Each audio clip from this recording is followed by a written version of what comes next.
લક્ષણ ભગવદ મુખારવિંદમાં બિરાજમાન છે અને સાતે સાત લક્ષણો શ્રી વલ્લભમાં બિરાજમાન છે અને એ પ્રમાણ આપે છે કે શ્રી વલ્લભ એ સાક્ષાત ભગવદ મુખારવિંદનું સ્વરૂપ છે.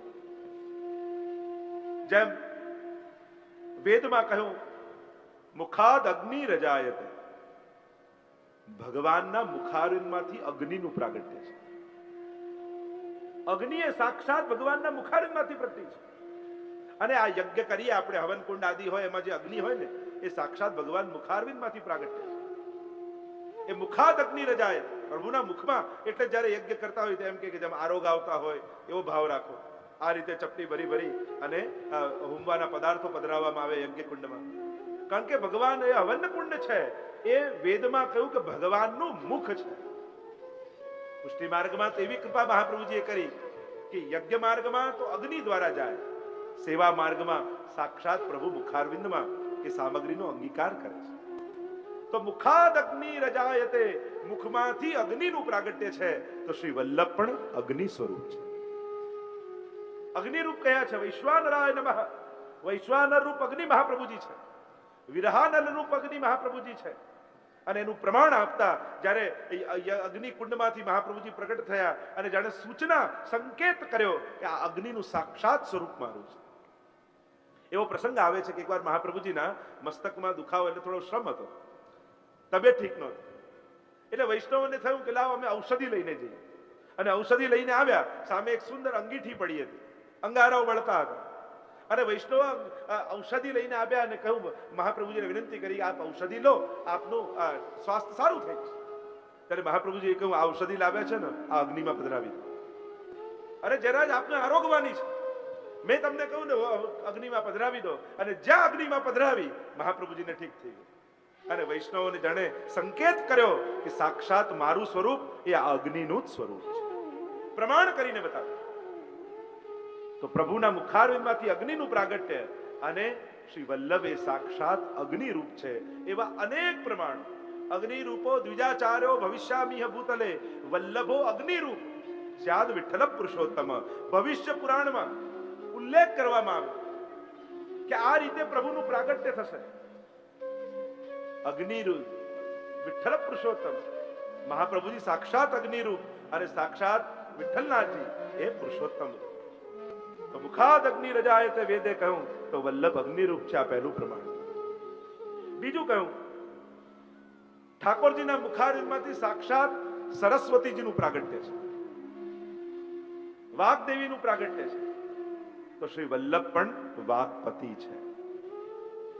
સરસ્વતીજી પ્રભુના મુખારવિંદમાંથી પ્રગટ એમનું સ્થાન છે. તો વલ્લભ વાગ્પતિ છે. આપણે ત્યાં અનેક પ્રસંગો આવે છે. ઘટ સરસ્વતીનો પ્રસંગ આવે છે ને વાર્તા સાહિત્યમાં. એવો વિદ્વાન હતો કે સરસ્વતીજીને ઘડામાં પૂરી રાખે અને બધા જોડે જે ગામમાં આવે જોડે શાસ્ત્રાર્થ કરવા જાય. એનું નામ જ પડી ગયું એ વિદ્વાનનું, ઘટ સરસ્વતી. જે વિદ્વાન આવે એની જોડે ચર્ચા કરવા જાય અને ચર્ચા કરે અને ચર્ચાના મધ્ય ભાગમાં સરસ્વતીજી ઘડામાંથી બહાર પધારે અને સરસ્વતીજી પ્રમાણ આપે કે આ સાચો છે અને આ સામેવાળો ખોટો છે. અને આમ કરીને શાસ્ત્રાર્થ જીતીને આવે. મહાપ્રભુજી એકવાર ઉજ્જૈન પધાર્યા અને આ ઘડત સરસ્વતીને થયું કે આવા વિદ્વાન છે, લાવો શાસ્ત્રાર્થ કરવું અને એમને હરાવો. ઘટ સરસ્વતી શ્રી મહાપ્રભુજી સાથે શાસ્ત્રાર્થ કરવા આવે. ગળાને બાજુમાં મૂક્યો અને શાસ્ત્રાર્થ ચાલ્યો મહાપ્રભુજી સાથે. ચાલતો ગયો અને આ નિરુત્તર થતો ગયો. એને થયું કે હમણાં સરસ્વતીજી બહાર પધારશે, મારી તરફેણમાં ચુકાદો આપશે. આખો શાસ્ત્રાર્થ પૂરો થયો પણ સરસ્વતીજી ઘડામાંથી બહાર જ ના આવે, બોલ્યા જ નહીં. હારી ગયો આ ઘટ સરસ્વતી, પહેલી વાર હાર્યો. હતાશ નિરાશ થઈને ઘરે આવ્યો, ઘડો લઈને મૂક્યો, એટલામાં સરસ્વતીજી બહાર પ્રગટ થાય. પેલો ઘટ સરસ્વતી કહે કે અરે શાસ્ત્રાર્થ ચાલતો હતો, દર વખતે આપ બોલતા, આજે બોલ્યા કેમ નહીં?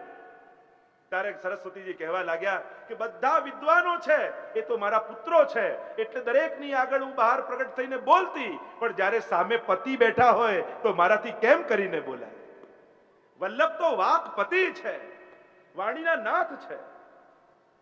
આમ ભગવદ મુખારવિંદમાં સરસ્વતી છે તો શ્રી મહાપ્રભુજી પણ વાકના પતિ છે, એના નાથ છે. 100 બ્રાહ્મણો એક સાથે નક્કી કર્યું કે આપણે એકલા એકલા જઈએ છે તો હારીને આવી જઈએ છે, એક સાથે 100 પ્રશ્ન કરી. અને ઉજ્જૈનમાં મહાપ્રભુજી બિરાજે છે, 100 બ્રાહ્મણો આવ્યા, એક સાથે 100 પ્રશ્નો કર્યા અને મહાપ્રભુજીએ 100 મુખારવિંદ ધારણ કરી એક જ ક્ષણે 100 બ્રાહ્મણોને ઉત્તર આપી દીધા. એવા શ્રી વલ્લભ જે વાકના પતિ છે.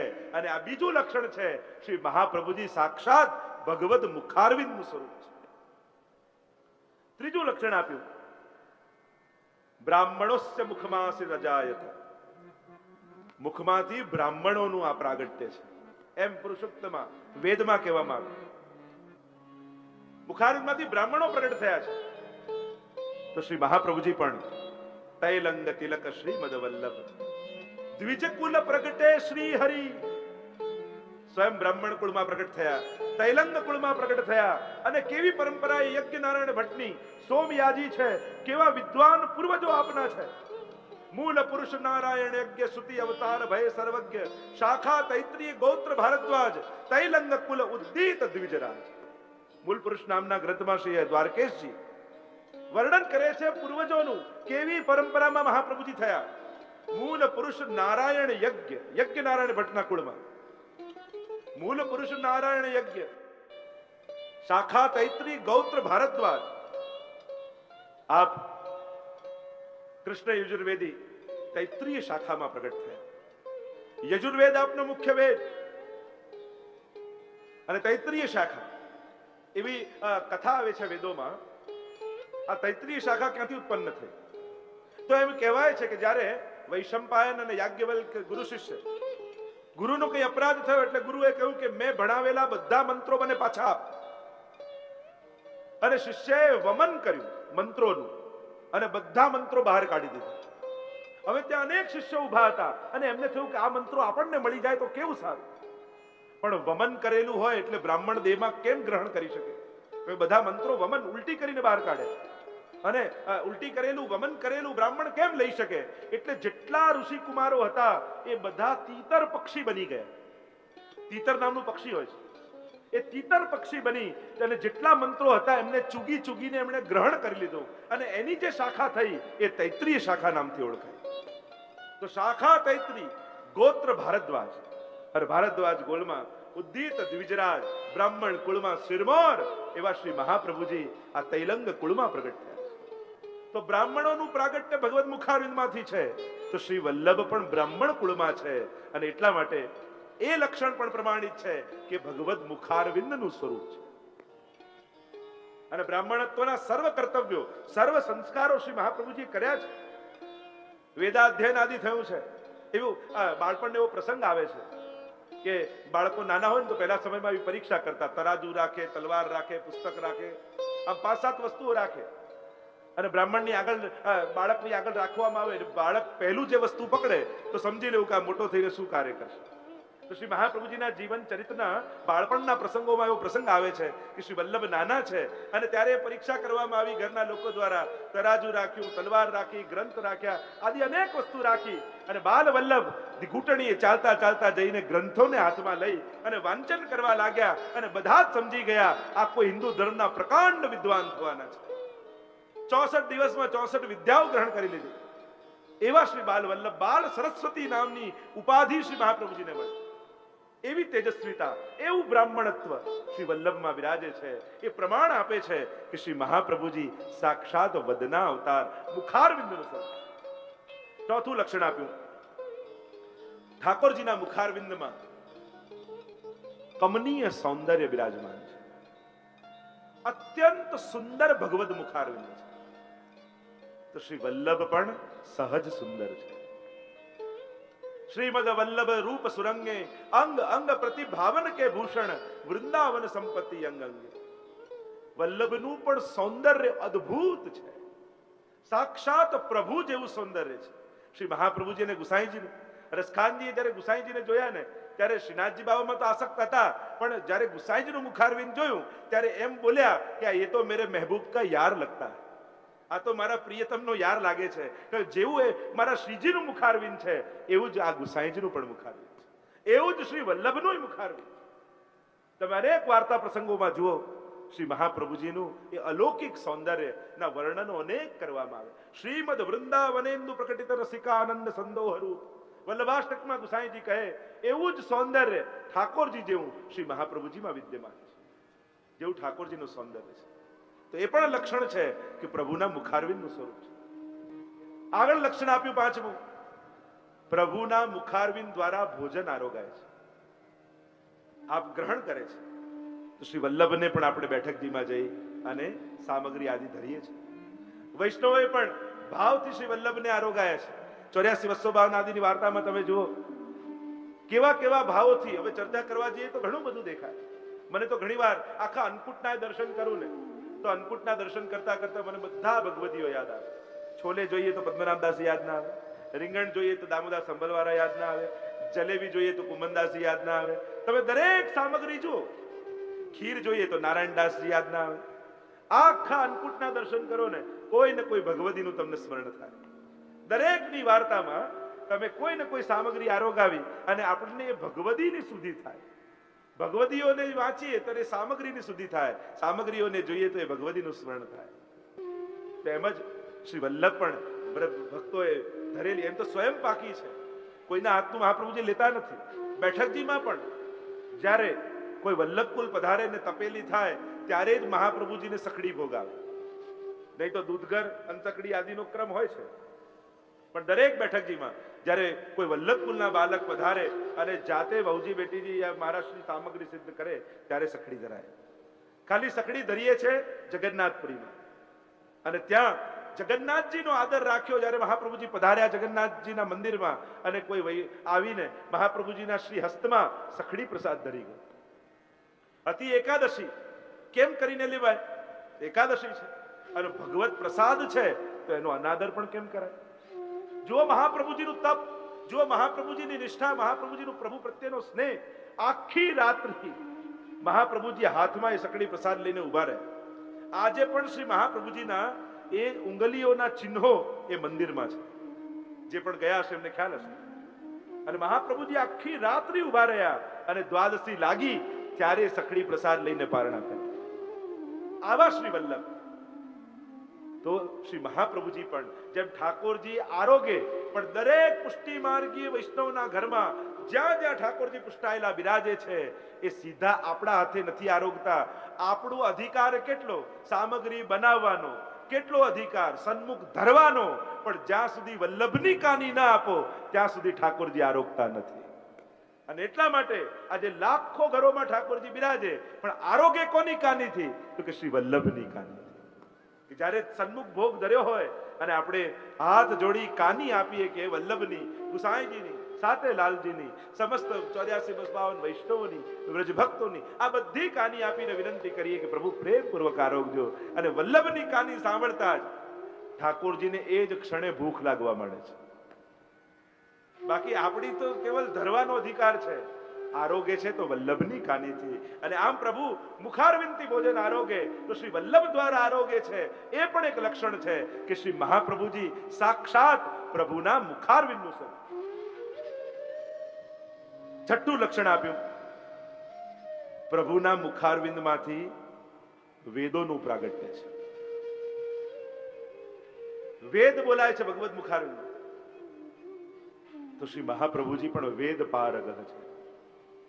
વેદો ભગવત મુખારવિંદમાંથી પ્રગટ્યા. અને આમ શ્રી મહાપ્રભુજી પણ વેદ પારગ, વેદોના સાચા જ્ઞાતા શ્રી વલ્લભ છે. અને સર્વ વેદો આપને કંઠસ્થ છે. વેદોના સાચા અર્થો મહાપ્રભુજીએ પ્રગટ કર્યા છે. વેદને જાણનાર આપ છો. જો વેદોના પણ મંત્રો, શ્રુતિ રહસ્ય નામના ગ્રંથો આપણા પૂર્વાચાર્યોએ લખ્યો છે. એ જ વેદ મંત્રો છે. લોકો જેના માટે જુદી જુદી ભાવના કરે, આપણા પૂર્વાચાર્યોએ કહ્યું કે દરેક મંત્રો ઠાકોરજી પરક છે. જેમ કે ત્રયંબકમ યજામહે સુગંધિમ પુષ્ટિવર્ધનમ. તો શ્રુતિ રહસ્ય નામના ગ્રંથમાં પૂર્વાચાર્યોએ આ બધા મંત્રો કૃષ્ણ પરક કર્યા, પ્રભુ પરક કર્યા. ત્રયંબકમ એક ભાવ એમ થાય કે 3 આંખો છે. આચાર્યો અર્થ કર્યો ત્રિઅંબકમ, જેની 3 માં છે, યશોદાજી, દેવકીજી અને રોહિણીજી. એવા ઠાકોરજીની વાત આમાં છે. યા ગણાનામ ત્વામ ગણપતિ ગુમ, જેમ એ મંત્ર છે. તો ગણ એટલે યુથ, અને યુથાધિપતિ કોણ છે? એ રાસમાં રાસેશ્વર એવા ઠાકોરજી છે. એવા તો અનેક મંત્રોના અર્થઘટનો કર્યા છે. તો શ્રી મહાપ્રભુજી સાક્ષાત વેદને જાણનારા છે. તો એ પણ લક્ષણ આપ્યું કે પ્રભુના મુખારવિંદનું સ્વરૂપ મહાપ્રભુજી છે. અને છેલ્લે 7મું લક્ષણ બતાવ્યું, પ્રભુના મુખારવિંદમાં અધરામૃત બિરાજે છે. તો શ્રી વલ્લભ તો પોતે સુધારૂપ છે, પોતે સુધારૂપ છે. એ સમયે મુખારવિંદના અધરામૃત દ્વારા કૃપા છે કે જે વેણુમાં પધરાવીને ઠાકોરજીએ કૃપા કરી. વેણુ ગીત અને યુગલ ગીતના પ્રસંગમાં સર્વજનોને પોતાની સુધાનો સંબંધ કરાવ્યો. અને હમણાં કલયુગમાં શ્રી મહાપ્રભુજી રૂપે ઠાકોરજી પ્રગટ થઈ, વચનામૃતની સુધા વહાવી અને જન જનનો સુધા સંબંધ કરાવ્યો. આ વચનામૃત દ્વારા કૃપા કરી છે. તો શ્રી વલ્લભ તો પોતે સુધારૂપ છે, સાક્ષાત ભગવત સુધાનું સાક્ષાત મૂર્તિમંત સ્વરૂપ એ શ્રી મહાપ્રભુજી છે. વેણુ ગીત પુનઃ યુગલ ગીત કી રસબર ખાબર ખાઈ, પ્રગટ ભય માર્ગ રીત દિખાય. તો આમ 7 ધર્મો ભગવત મુખારવિંદમાં છે. અને એટલે જ આપણા ભગવદીઓ ગાન કરતા કહે, કૃષ્ણાનન દ્વિજ રૂપ પ્રગટે, કૃષ્ણાનન દ્વિજ રૂપ. આપ તો સાક્ષાત કૃપા નિધિ છો, કૃપાના સાગર છો, કૃપાના ભંડાર છો. મુખારવિંદનું સ્વરૂપ છે. અને મુખારવિંદમાં કૃપા અનેક રીતે કહી.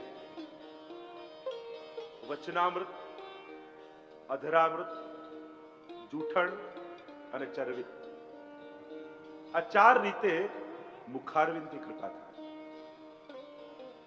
એમ તો મુખારવિંદ દ્વારા કૃપા નિધિ શ્રી વલ્લભ છે, કૃપાના સાગર શ્રી વલ્લભ છે. અને કૃપા કરવાના 4 માધ્યમ કહ્યા. નેત્ર દ્વારા કૃપા, મુખારવિંદ દ્વારા કૃપા, હસ્ત દ્વારા કૃપા અને ચરણારવિંદ દ્વારા કૃપા.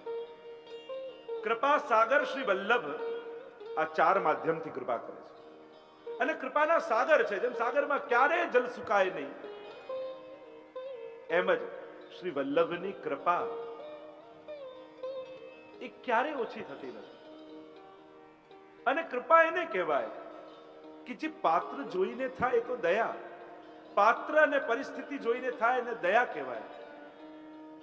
પણ જે નિજ સ્વભાવથી થાય એને કૃપા કહેવાય.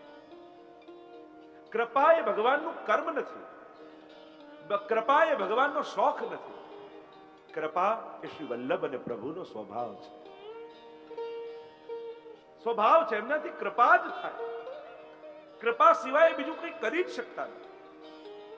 શોખ અને સ્વભાવમાં શું ફરક?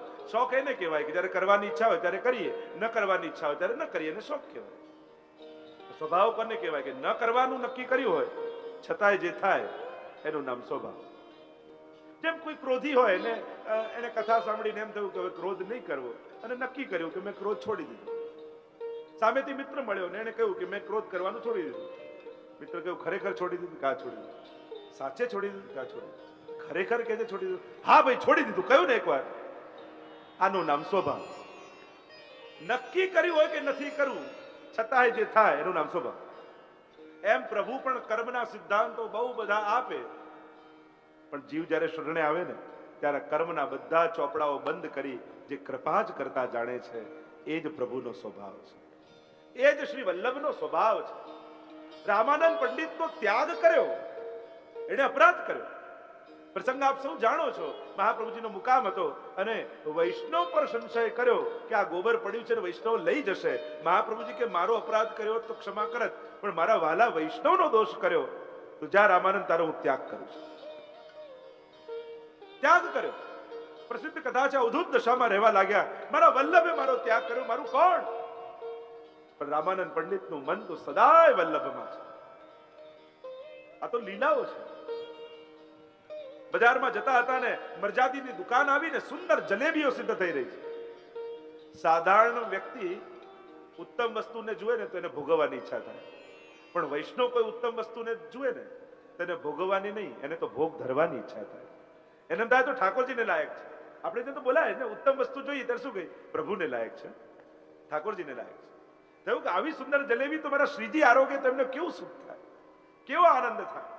દુનામાં લીધી જલેબી, હાથ ઊંચો કર્યો, શ્રી વલ્લભને સ્મરણ કર્યા. હે મા વલ્લભ, આપની કૃપા, આપની કાની શ્રીનાથજીને આપું છું. હે મારા શ્રીનાથજી બાબા, વલ્લભની કાનીથી પ્રેમપૂર્વક આરો. અને ત્યાં મહાપ્રભુજી શૃંગાર ધરી રહ્યા છે શ્રીનાથજી બાબાને. અને શૃંગાર ધરતા ધરતા જોયું તો શ્રીનાથજીના મોઢામાં, મુખમાં જલેબીનો ટુકડો દેખાયો. અરે બાબા, આ સામગ્રી ક્યાંથી આવી? આપને તો આજે ધરી નથી. શ્રીનાથજી બાબા સંકોચાતા બોલ્યા કે આપના સેવક જ ધરી છે. કોણ સેવક? આપનો સેવક રામાનંદ. અરે બાબા, મેં તો એનો ત્યાગ કર્યો છે. શ્રીનાથજી બાબા કહે, હે વલ્લભ, આપ ત્યાગી શકો, પકડી શકો, પણ હું તો આપને વચને બંધાયેલો છું કે એકવાર જેની સાથે આપ મારો સંબંધ કરાવશો એનો ત્યાગ હું તો ક્યારેય નહીં કરી શકું. એટલે હે વલ્લભ, આપની કાની આપી એટલે મારે આરોગવું જ પડે, અને એટલા માટે આપના સેવકની જલેબી આરોગ્યો. અને ત્યારે મહાપ્રભુજીએ 1.25 લાખ જન્મનો અંતરાય રામાનંદ પંડિતને થયો હતો, પણ રાતના સૂતા અને સ્વપ્નમાં જ 1.25 લાખ જન્મો વ્યતીત કરી દીધા અને રામાનંદ પંડિતનો સ્વીકાર કરી લીધો. કૃપાના નિધિ આપ છો, કૃપાના સાગર આપ છો. આપના આ કૃપા સાગરમાં કૃપાનું જલ ક્યારે સુકાતું? જે જીવ જાતિ હોય કોઈ રે, તેને તત્ક્ષણ સર્વે સુખ હોય રે. જેને શ્રી વિઠ્ઠલનાથ વિચારે રે, તેને પ્રગટ પદાર્થ ચારે રે. આપ તો કૃપાના સાગર. એવો પ્રસંગ આવે છે કે અડેલમાં જયારે મહાપ્રભુજી બિરાજતા, ત્યારે અડેલમાં મહાપ્રભુજીના જ જ્ઞાતિના એક માજી રહેતા, અને એમને ઈર્ષા થતી કે અમારી જ જ્ઞાતિના છે, લોકો એમને પ્રભુ માનીને પૂજે છે, અમને જોતા નથી. મહાપ્રભુજીના સ્વરૂપને જાણતા નહીં, એટલે ઈર્ષા કરતા. ઈર્ષા કરવા શું કરે કે મહાપ્રભુજીના જલગરિયા ભીતરિયાજી અપરસમાં જતા હોય એટલે કંઈક ને કંઈક એવું નાખે કે એમની અપરસ છોવાઈ જાય. એકાદશીનો દિવસ જલગરિયા જલ ભરવા માટે નદીમાં ગયા અને આવતા હતા, એટલામાં કંઈક નાખ્યું, અપરસ છોવાય. ફરી અપરસ કરવા ગયા, ફરી નાખ્યું, છોવાયા. ઘણી બધી વાર થઈ ગયું એટલે હવે ફરિયાદ કરવા ગયા એમ જલગરિયા મહાપ્રભુજીને કે આ આપના સજાતીય માજી રહે છે, આપણાથી ઈર્ષા કરે છે, અને આપણાથી ઈર્ષા કરે એટલે અમારી અપરસ છોડાઈ દે અને આમ ઠાકોરજીની સેવામાં અવેર થાય. શું કરીએ? આપ કહો તેમ જોડે ઝઘડો કરી આવો. મહાપ્રભુજી કહે, અમે પાપીને નહીં, અમે તો પાપને બાળીએ છીએ. હવે તમારી ઉપર જે નાખે ને એ મારી પાસે લઈ આવજો. અને પેલા જલગરિયા ફરી અપરસ કરી જલની ગાગર ભરીને નીકળ્યા. વચ્ચે ઘર આવ્યું માજીનું, કંઈક કપડું પોતું કરતા હશે, કપડું લઈને સીધું નાખ્યું પેલા જલગરિયા અને માથે પડ્યું, અપરસ છોવાઈ. અને પેલો જલગરિયા જલ પેલું કપડું લઈને આવ્યા, જો વલ્લભ, જો પ્રભુ, આ કપડું નાખ્યું, મારી અપરસ ફરી છોવાઈ નાખી. મહાપ્રભુજી કોઈ ચિંતા ન કરો, લાવો એ કપડું અમને આપો. અને કપડાની વાટ મહાપ્રભુજીએ કરી, વાટ બનાવી, એક દીવડો લીધો, એમાં ઘી પધરાવ્યું અને કોડિયામાં ઘી લીધું, એમાં વાટ મૂકી અને ઠાકોરજીની સન્મુખે વાટ પ્રગટાવી. જેમ જેમ વાટ બળે એમ એમ એ માજીના અંતઃકરણ પવિત્ર થવા લાગ્યા, પાપો બળવા લાગ્યા. આખી વાટ બળી અને માજીનું અંતઃકરણ પવિત્ર થઈ ગયું, સગળા પાપો બળી ગયા. દોડતા દોડતા આવ્યા અને વલ્લભના ચરણે પડ્યા. મને ક્ષમા કરો, આપના સ્વરૂપને ઓળખી ન શકી. આપ તો પૂર્ણ પુરુષોત્તમ છો, આપ તો કૃપાના નિધિ છે વલ્લભ. અપરાધ થયો એનો દંડ નથી આપતા, એને ક્ષમા કરીને સ્વીકારે છે. રૂપ મુરારીદાસ શિકારી હતા અને શિકાર કરી મરેલા પક્ષીઓ ખભે લટકે છે, લોહીથી ખરડાયેલા વસ્ત્રો છે, મહાપ્રભુજી બિરાજેલા છે અને પૂર્ણ પુરુષોત્તમ રૂપે દર્શન વલ્લભના થયા. શરણે આવ્યા અને કહ્યું, મારો ઉદ્ધાર થઈ શકે? આટલી હિંસા કરી, આટલા પાપ કર્યા છે, શું મારો ઉદ્ધાર સંભવ છે? શ્રી વલ્લભ કહે, હા, તમારો પણ ઉદ્ધાર સંભવ છે. જાઓ, સ્નાન કરીને આવો, તમને શરણે લઈશું. સ્નાન કરવા ગયા રૂપ મુરારીદાસ, મરેલા પક્ષીઓને લટકાવ્યા ઝાડ ઉપર, લોહીથી ખરડાયેલા વસ્ત્રોને લટકાવ્યા વૃક્ષ ઉપર, અને જ્યાં નદીમાં ડૂબકી લગાવીને બહાર નીકળ્યા, જુએ તો પક્ષીઓમાં પ્રાણ આવી ગયા, પાંખો ફેલાવીને આકાશમાં ઉડવા લાગ્યા. લોહીથી ખરડાયેલા વસ્ત્રોને જોવા તો શુદ્ધ થઈ ગયા અને મુરારીદાસને શ્રદ્ધા બેસી ગઈ. આ પક્ષી નહોતા, આ મારા પાપ હતા જે મને મૂકીને જતા રહ્યા. આ ખરડાયેલા વસ્ત્રો એ તો મારું મેલું થયેલું અંતઃકરણ હતું. શ્રી વલ્લભે શરણ લેવાનો સંકલ્પ કર્યો, એ માત્રથી મારું અંતઃકરણ શુદ્ધ બની ગયું. આ શ્રી વલ્લભની કૃપા છે. આપ કૃપા નિધાન છો, કૃપાના નિધિ છો, ભંડાર છો, સાગર છો. શ્રી વલ્લભ પ્રભુ કરુણા સાગર, જગત ઉજાગર ગાય.